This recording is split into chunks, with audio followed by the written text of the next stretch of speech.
Thank you, Chair, and thank you, Executive Vice President, for being here. We have 204 days left, then the Parliament will run out to the electoral campaign. You are probably going to need a wizard's wand to be able to do something in those 204 days. In your written answers to the Parliament, you weren't very exact about what you are going to do with all the legislative proposals. We know that they are somewhere there in the drawers of the Commission. So from REACH to the law of sustainable food, we need actually a concrete list of what you are going to offer us, because and if you don't give good answers, then there is a new invention. We tested it yesterday. The microphone will go off if you don't give the right one. Thank you.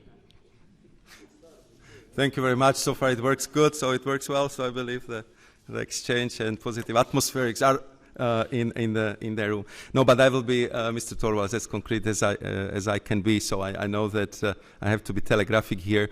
So what are the, I think, most important upcoming files? As I said, climate target 2040. That I said we hope we will be able to come up with ambitious proposals early next year, most probably in January.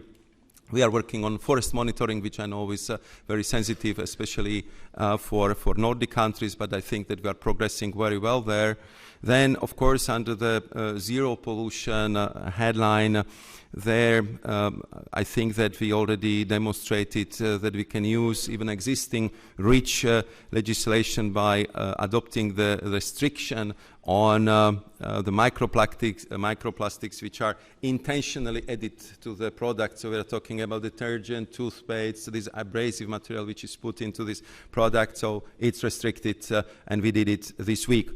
We are working on also unintentional release of the microplastics, be it through eco-design or a special arrangement for the pellets.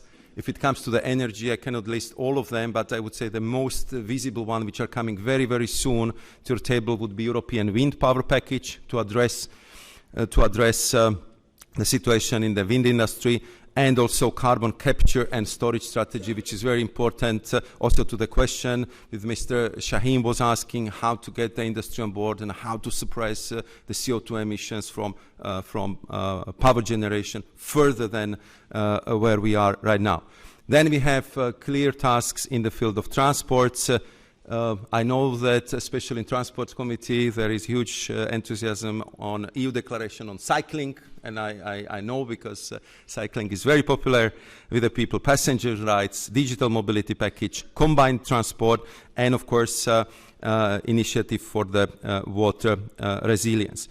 As I said, work is ongoing, and this is very demanding work on all other files, but I am out of time and I don't want that Mr. Kanfan would switch off my microphone, so I'll stop here. Any follow-up question? Yes, thank you.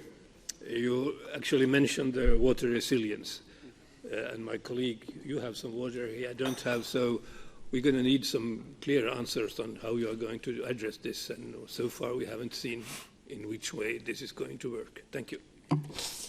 Thank you very much. Of course, I think we have,